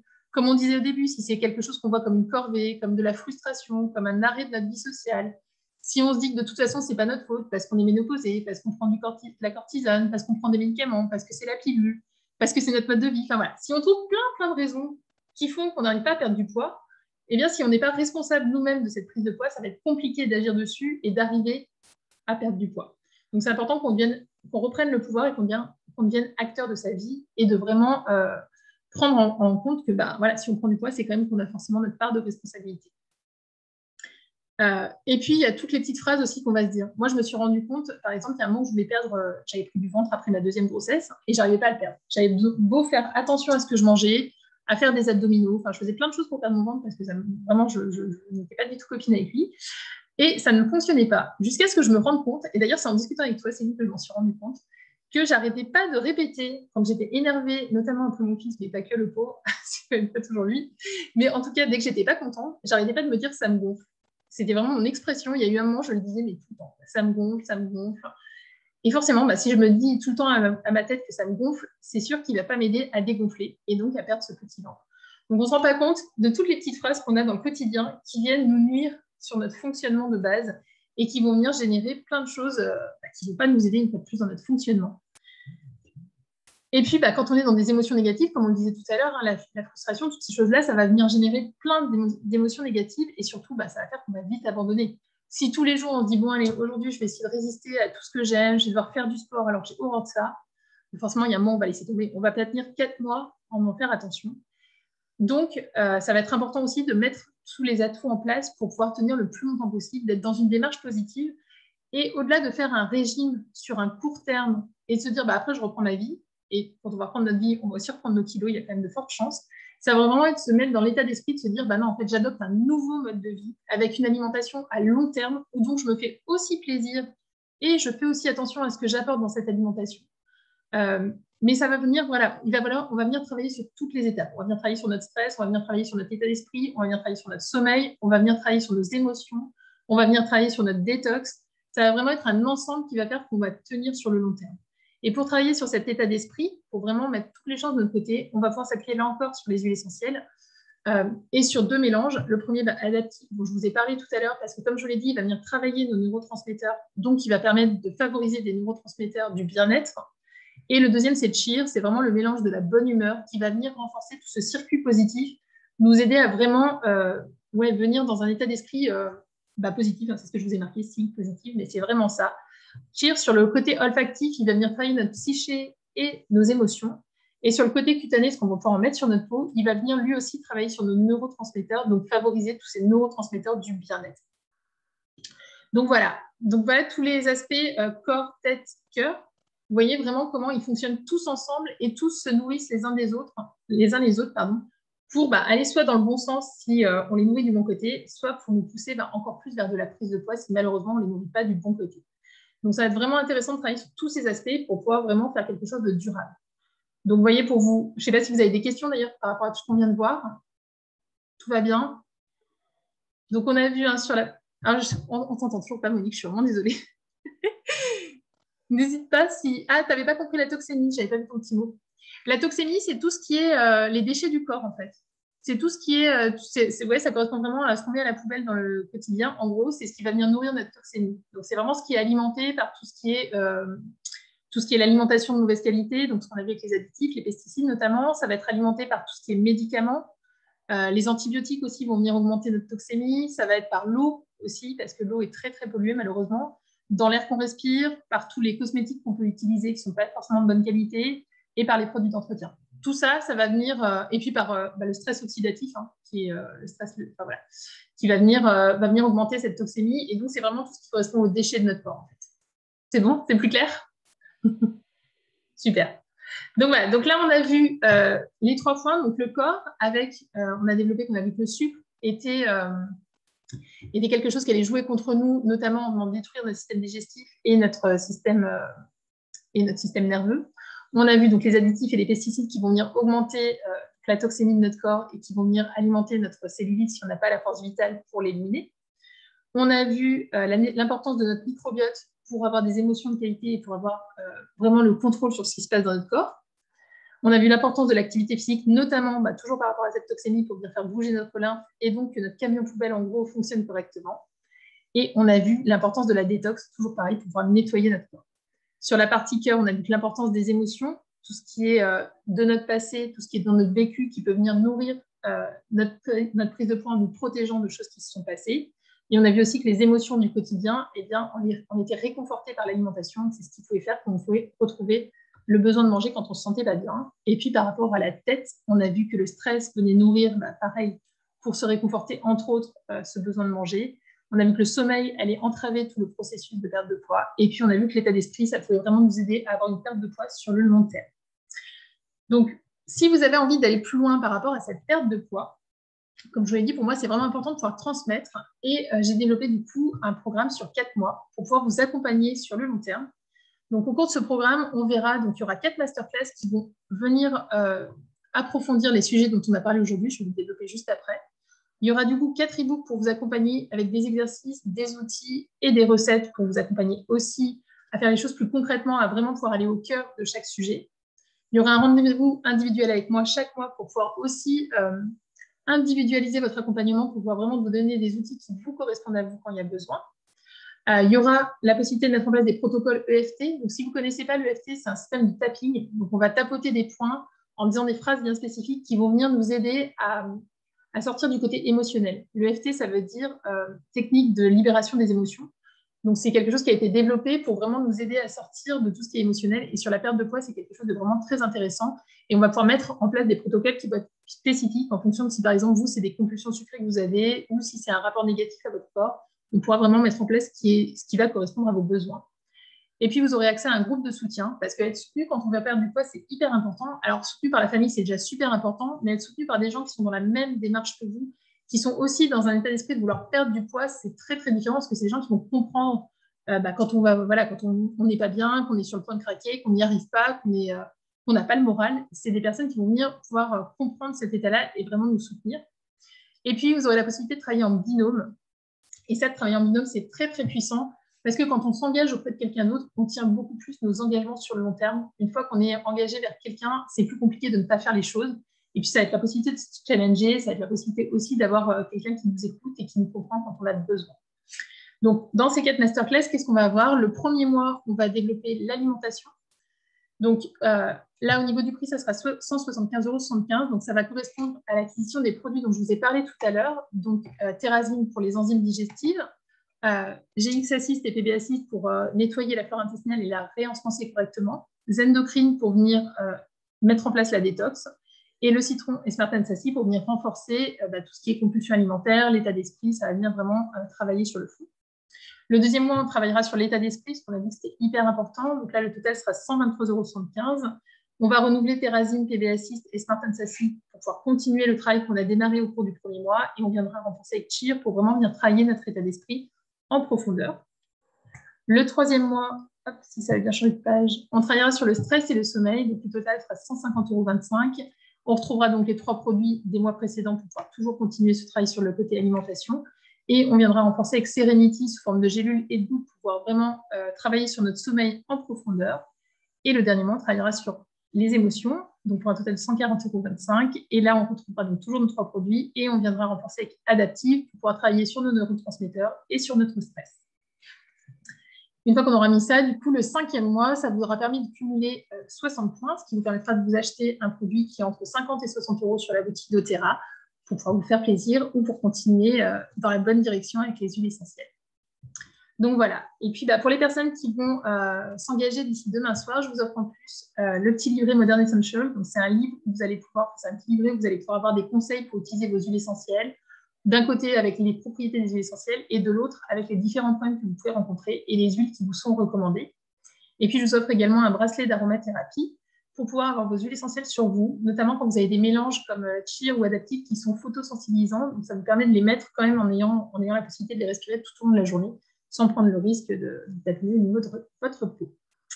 Donc voilà, si vous êtes intéressé ou si vous avez des questions, vous avez possible de me joindre au 06 22 99 14 56. Vous pouvez m'envoyer un petit SMS, comme ça on peut fixer un rendez-vous et en discuter ensemble sans aucun problème. Voilà, voilà. Est-ce que du coup, vous avez des questions? Oui, tu as une question, Céline. Je dégaine. Du coup, si j'ai bien compris, ouais. Pour ton accompagnement, donc tous les mois, le coût, c'est le coût des huiles essentielles et des compléments alimentaires. Oui. Et en fait, on a en plus les rendez-vous avec toi. Enfin, c'est tout inclus en fait. Oui, oui. En fait, j'offre l'accompagnement. Ok. Vous payez les produits et moi, je vous offre l'accompagnement. L'accompagnement, en fait, s'il était pris sans les produits, il serait à 97 € donc chaque mois. Ok. Ouais. Et du coup, voilà, je l'offre pour les personnes qui me font confiance et qui vont prendre les produits. Ok, super. Super, c'était pour être sûr que j'avais bien compris. Ouais, tu as bien compris. C'est parfait. Super. Est-ce que vous avez d'autres questions, les filles? Ah oui, Monique, elle est dégoûtée parce qu'elle est obligée de passer par le chat. Après, si besoin, on peut échanger par SMS ou s'appeler. Hein. C'est pas un souci. C'est bon, tu as noté mon numéro de téléphone? Ouais.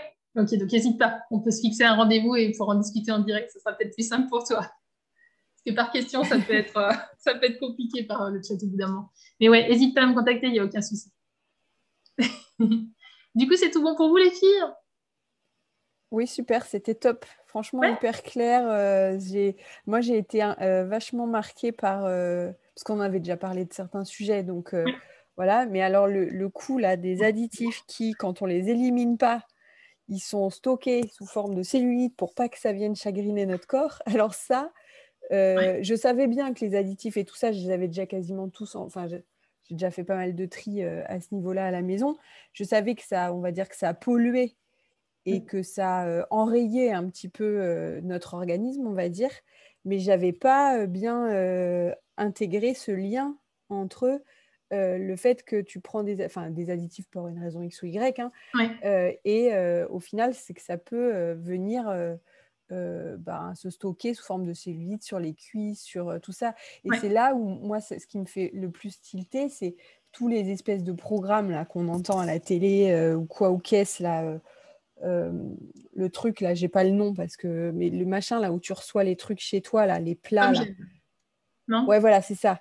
Alors déjà, le truc pour avoir ma mère, pour pas la citer, qui avait fait ça, déjà quand tu vois les trucs dans le genre pas appétissant, je pense qu'on est assez haut en termes de level, tellement ça n'a pas l'air bon en Ouais. plus. Et puis quand tu le goûtes, c'est vraiment pas bon en fait. Les proportions, elles sont...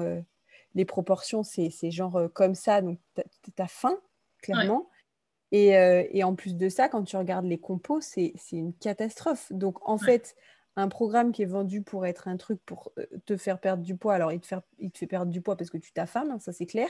Mais au final, ça peut faire que tu vas peut-être maigrir, mais tu vas te retrouver avec beaucoup plus de cellulite parce que c'est plein d'additifs en fait. Bah, c'est ça. Et puis surtout, tu vas avoir un corps qui fonctionne moins bien aussi parce que ça va jouer sur plein de niveaux en fait. Parce que là, on a parlé par rapport à la perte de poids, parce que c'est le sujet d'aujourd'hui. Oui, Mais les additifs, les pesticides, ça va venir jouer sur notre immunité, ça va venir jouer sur notre humeur, ça va venir jouer sur le ouais, fonctionnement de notre corps de façon générale. En fait, ça va venir nuire à plein de niveaux différents. Moi, ce que je trouve terrible dans tous ces programmes, que ce soit les Weight Watchers et compagnie, alors Herbalife, je ne connais pas pour le coup. Enfin, je connais de nom, mais je ne connais pas les produits. Je connais juste de nom, après je ne sais pas trop ce que ça vaut derrière. Je ne sais pas ce qu'il y a dans la compo. Mais moi, ce que je trouve dommage, c'est qu'en fait, les gens, on les accompagne sur l'alimentation. Alors, en plus, souvent, je trouve en recommandant énormément les féculents. Donc ça, je trouve ça juste dingue, parce que pour le coup, les féculents, ça reste du sucre. Hein. Et si c'est des féculents type pâte blanche, riz blanc, bah, c'est du sucre ouais. rapide. Même si on nous dit que c'est du sucre lent, en vrai, ça reste du sucre rapide. C'est hyper vite absorbé par l'organisme. Mais en plus, c'est du sucre qui va venir nous intoxiquer. Donc, dans tous ces programmes-là, où moi, je me souviens à une époque où j'ai regardé Weight Watchers, alors je ne sais pas, peut-être qu'ils ont évolué depuis, hein, mais quand je vois ce qui est recommandé dans la nourriture, dans l'alimentation, pour moi, c'est carrément pas du tout adapté à ce qu'on a besoin. Et au-delà de ça, ça apprend juste aux gens le temps du programme à manger des choses qui sont recommandées, mais on les prend juste par la main, on leur tient la main le temps de faire le programme, mais une fois qu'ils sont sortis du programme, ils font quoi? On a été dans un mode de vie pendant une petite bulle, et une fois qu'on est sorti de la bulle, on retombe dans nos travers, parce qu'on n'a pas appris à travailler sur notre état d'esprit, on n'a pas appris à travailler sur nos émotions, à comprendre ce qu'il y avait derrière notre poids au départ. Donc forcément, oui, ça va peut-être nous aider à perdre du poids et sur le moment, on sera content. Mais moi, j'ai une amie, par exemple, dans mon ancien travail, qui l'a fait, donc qui était en fort surpoids, et c'est vrai que c'est hyper impressionnant. Elle a fait Weight Watchers, elle avait perdu des tas de kilos. Enfin, honnêtement, moi, quand je l'ai connue, elle était, je sais pas combien elle pouvait faire de kilos, mais elle était vraiment en fort surpoids. Et je l'ai connue en, je sais pas, en un an peut-être, un an et demi de programme. Elle avait fondu. Enfin, elle était pas reconnaissable. C'était impressionnant. Sauf que, à la première difficulté, eh ben, elle a tout repris et elle l'a repris encore plus. Alors déjà, elle était pas mal en surpoids au départ, mais ça a été encore pire après parce que du coup, elle n'avait pas les clés. En fait, elle n'avait pas du tout travaillé sur tout ce qu'il y avait derrière sa prise de poids, sur pourquoi elle prenait son poids. En fait, elle avait juste appris à bien manger, enfin, et à bien manger selon Weight Watchers en plus, donc c'est pas forcément. Enfin, les féculents, pour moi, c'est pas fait. Comme je vous l'ai dit au début, le sucre, c'est pas du tout indispensable à la vie. Alors, je dis pas qu'il faut pas en mettre, mais déjà, il faut en mettre de bonne qualité. Et ensuite, il n'y a pas besoin d'en avoir dans chaque plat, en fait, dans chaque repas. Ça dépend de ce qu'on fait dans nos journées. C'est censé être vraiment à s'adapter à comment se déroule notre journée. Euh, mais surtout, voilà, elle n'avait pas du tout travaillé ni sur son état d'esprit, ni sur ses émotions, ni sur son stress, ni sur son sommeil. C'était quelqu'un qui était hyper stressé au travail, qui était sous Prozac en l'occurrence. Et tout ça, on ne l'avait pas du tout accompagné sur cet aspect-là. Donc forcément, dès qu'elle est sortie de ça, à la première difficulté qu'elle a rencontrée, et c'est arrivé très vite, puisqu'elle faisait toujours le même travail, donc elle était toujours pas bien dans son activité professionnelle, elle a tout repris, mais puissance 1000, quoi. Enfin, et je me souviens, il y a des jours, son repas, c'était de manger du Magnum à midi. Donc voilà, elle avait besoin de ça, elle se sentait tellement pas bien que de manger des Magnums, ça lui faisait du bien, en fait, c'est ce qui l'a réconfortée. Et en soi, eh bien, c'est sûr que c'est pas du tout l'idéal, mais elle avait besoin de ça pour se réconforter parce qu'en fait, elle avait aucune autre façon de faire parce qu'elle savait pas ce qu'il y avait derrière tout ça. On lui avait pas appris à travailler ses besoins, on lui avait pas appris à derrière à trouver d'autres façons de faire, à effectivement de temps en temps avoir besoin de la nourriture et de garder un côté bienveillant envers soi-même. Enfin voilà, il manquait tout cet aspect-là qui pour moi, enfin, c'est le gros problème de tous ces programmes-là en fait. C'est qu'on accompagne les gens sur un niveau, sur l'alimentation, des fois sur le niveau sport, mais c'est pareil, c'est hyper culpabilisant, en plus, le niveau sport. Moi, par exemple, si on me dit tous les jours, il faut que je fasse 3 quarts d'heure de sport, c'est juste pas possible, en fait. Enfin, moi, je suis maman, j'ai pas le temps de faire 3 quarts d'heure de sport tous les jours, en fait. Ouais, Donc, moi, j'ai ce problème-là pour le HIIT. Ils disent il faut faire du HIIT pour aller taper dans le gras patin couvain. moi, je peux Moi, pas. le HIIT, Moi, ça me correspond. même pas en rêve, quoi. Enfin, C'est ça. Mais c'est ça. c'est pas En fait, c'est possible. toujours la même chose. Si on ne prend pas de plaisir dans ce qu'on fait, ça ne peut pas Ouais. fonctionner. Donc, faire de l'activité physique, ça peut être aussi, c'est pas forcément faire 1 heure et demie de sport une fois par semaine. D'ailleurs, ça, c'est carrément contre-productif. Il vaut mieux tous les jours faire 10 minutes de sport ou 10 minutes d'activité sportive qui nous plaisent ou aller jardiner, ou descendre un arrêt de métro ou de bus plus tôt pour aller travailler, ou ou aller marcher, ou aller. Il vaut mieux se dire que bah, oui, ça sera un travail à long terme. Et effectivement, je ne resculpterai pas mon corps en 3 mois parce que je ne vais pas faire du HIIT tous les jours. Mais par contre, j'aurai l'endurance nécessaire, l'envie de continuer parce que j'y aurais trouvé du plaisir, j'y aurais trouvé du sens par rapport à ce que je vis moi au quotidien en fait. Et ça, c'est hyper, hyper important d'avoir un sens derrière ce qu'on fait en fait. De comprendre pourquoi on veut perdre du poids au-delà juste du fait qu'on a un corps qui ne nous plaît pas, au-delà de juste de faire je fais du sport parce que je veux perdre du poids. Ça, moi, je l'ai fait des tas de fois, hein, je peux vous dire, ça ne tient pas à long terme. Moi, j'aime pas faire spécialement du sport, c'est pas un truc qui me parle. Par contre, quand je me dis, tiens, je vais faire 10 minutes de danse, ouais, là, je suis contente parce que 10 minutes de danse, ça m'éclate, c'est pas trop long, ça vient pas me pourrir l'organisation de ma journée, j'aime danser, donc oui, ça me plaît. Ou alors, là, en ce moment, par exemple, c'est d'aller me promener tôt le matin avec ma petite fille, parce que en ce moment, elle ne me laisse pas spécialement, elle, faire du sport, elle n'est pas tout à fait d'accord avec cette organisation-là. Donc voilà, c'est d'aller me promener, et oui, c'est sûr, je ne vais pas sculpter mon corps. Si je faisais du HIIT tous les jours, c'est sûr qu'en 3 mois, je peux avoir retrouvé une ligne comme ça, je peux avoir perdu tout mon ventre, je peux avoir retrouvé ma ligne d'avant mes 2 grossesses. Par contre, il y a un moment, je serais dégoûtée, et dès que j'aurai retrouvé ma ligne, en fait, je vais me dire, c'est bon, c'est fini. Et j'arrête, en fait, parce que j'ai pas envie. Pourquoi je le ferais plus loin? Mon but de faire du sport, c'était de retrouver la ligne. C'était pas de me sentir bien à long terme, c'était pas... Voilà. C'est trop ça. Ça m'a fait ça pour la course. Ça marche vachement bien, la course, pour aller taper dans le gras. C'est hyper bien. Oui. Sauf que qu'est-ce que c'est chiant. Enfin, pour moi, hein, après, chacun, il y a des gens qui adorent. Hein. Moi, je trouve ça trop chiant. Et du coup, quand quand je re-rentrais dans mes robes et mes jeans et mes trucs, j'ai arrêté d'aller courir. Et c'est ça. Et du coup, voilà. Mais tout à fait ça. Moi, mon mari, il va courir tous les samedis. Pour moi, c'est juste une hérésie d'aller courir le samedi matin. L'un des 2 seuls jours de la semaine où il pourrait dormir, parce qu'en plus, lui, il se lève à 4h30 en semaine. Hein, donc, autant vous dire qu'il a du mérite, parce qu'en ce moment, pour aller courir, il se lève à 6h10. Parce que comme il fait très chaud rapidement, pour moi, c'est juste incroyable. Je dis, mais finesse, tu dors pas de toute la semaine. On a des nuits quand même qui sont relativement courtes. Je lui dis, le samedi, tu pourrais dormir. Il me dit, mais j'ai besoin d'aller courir. Pour moi, c'est juste un bonheur d'aller courir. Ça lui fait du bien. C'est ça. Il dit, c'est que du plaisir pour moi d'aller courir. Si je ne vais pas courir, je suis malheureux. Moi, il a essayé de me faire courir. Donc, avant qu'on ait des enfants, il a essayé de m'entraîner et tout, en me disant, mais si, tu vois, c'est super et tout. Donc, je m'étais mis la musique pour faire un truc qui m'entraîne. Non, mais au bout de 3 semaines, j'ai dit, mais laisse tomber, c'est juste horrible, quoi. Enfin, en plus, je me faisais siffler sur les quais du Rhône. Enfin, juste l'enfer, quoi. Le truc, je n'osais même pas repasser dans l'autre sens. Parce qu'au début, il courait avec moi, mais après, il courait. Moi, je courais comme un escargot, lui, il court comme le guépard. Donc, autant vous dire qu'on n'est pas restés ensemble très longtemps. J'ai dit, non, mais vas-y. Je vais faire mon truc à mon rythme. Mais moi, en fait, au bout de 5 minutes, j'étais en nage, j'en pouvais plus. Je me disais, mais quand est-ce que c'est fini? J'avais l'impression de vivre un enfer. Enfin, ça me parlait absolument pas comme pratique. Sûrement que ça m'aurait aidé à long terme. Hein. Mais alors, moi, j'arrivais pas dessus. Il me dit, mais tu vas voir, il y a un moment où tu dépasses ce moment-là où c'est plus du plaisir. Moi, je l'ai jamais dépassé. Hein. J'ai essayé plein de fois. Ça n'a jamais fonctionné, quoi. Enfin, par contre, voilà, si je danse, moi, ça m'éclate. Alors, lui, la danse, au contraire, lui, si j'essaie de l'entraîner dans mon cours de danse, il va me dire, voilà, ça m'intéresse pas. Quoi. Alors que moi, je peux m'éclater en dansant. Enfin, voilà, c'est vraiment aussi, c'est important de trouver quelque chose qui va nous parler, qui va nous faire plaisir, qui va venir nous nourrir. Tout ce qu'on va faire qui soit juste parce que, allez, je dois perdre du poids, je vais y arriver, on va abandonner. On ne fonctionne pas comme ça. Comme je vous le disais, l'être humain, il est feignant. Donc, tout ce qu'il fait, qu'il n'aime pas faire, ou qu'il n'a pas une méga bonne raison. Voilà, si c'est pas le truc qui va... Si votre pourquoi derrière, il vous fait lever le matin, ça, il n'y a pas de souci, vous l'allez tenir à long terme. Mais si c'est juste perdre du poids, franchement, ça ne suffira pas, en fait. Juste perdre du poids, il y a un moment, on va se dire, bon, c'est pas grave, je reprendrai demain. En fait. Là, je suis tellement pas bien, je me sens tellement mal de ma journée que là, j'ai besoin de me faire plaisir, en fait. C'est vraiment, voilà. Pour moi, c'est vraiment ça. C'est aussi ça que je propose derrière cet accompagnement, c'est déjà... Pour moi, c'est parce qu'il faut comprendre tous les mécanismes qu'on a vus aujourd'hui et avoir des exercices qui nous permettent d'aller en profondeur. Mais au-delà de ça, c'est aussi de trouver sa vraie motivation. On ne perd pas du poids juste pour perdre du poids. Moi, quand j'ai voulu perdre mon ventre, c'était juste parce que je ne me trouvais pas belle avec mon petit ventre. Ça ne suffisait pas. Ça ne faisait pas le poids sur les jours où j'étais hyper frustrée de ma journée, où j'étais hyper en colère. Entre mon pot de Nutella et mon petit ventre, autant vous dire que le pot de Nutella gagnait haut la main. Parce que ça ne suffit pas à venir supplanter les émotions où je ne suis pas bien.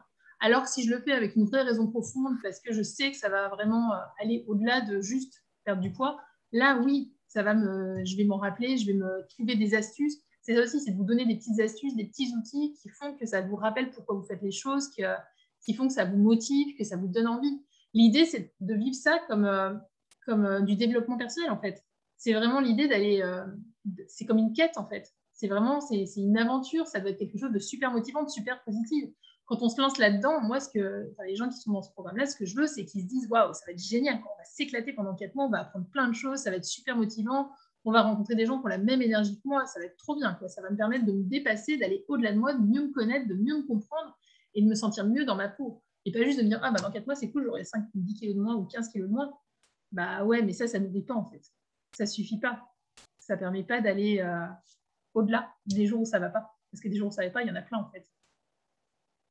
Donc voilà. Est-ce que du coup, vous avez d'autres questions? Non, super. Super. Ça va aussi, bon, bah, super. Donc n'hésite pas, Monique, si tu veux qu'on s'appelle, il n'y a aucun souci, tu as mon numéro. Et puis pour les personnes qui regardent en replay, n'hésitez pas à prendre rendez-vous par SMS, il n'y a pas de souci, c'est avec grand plaisir pour échanger avec vous. Si vous avez des questions, vous ne pouviez pas être en direct, n'hésitez pas à m'envoyer des petits messages pour me demander, je répondrai avec grand plaisir. Puis sur ce, si vous n'avez pas de questions, je vais vous souhaiter une bonne fin de journée. Merci beaucoup. Trop plaisir d'échanger avec vous, du coup, par téléphone.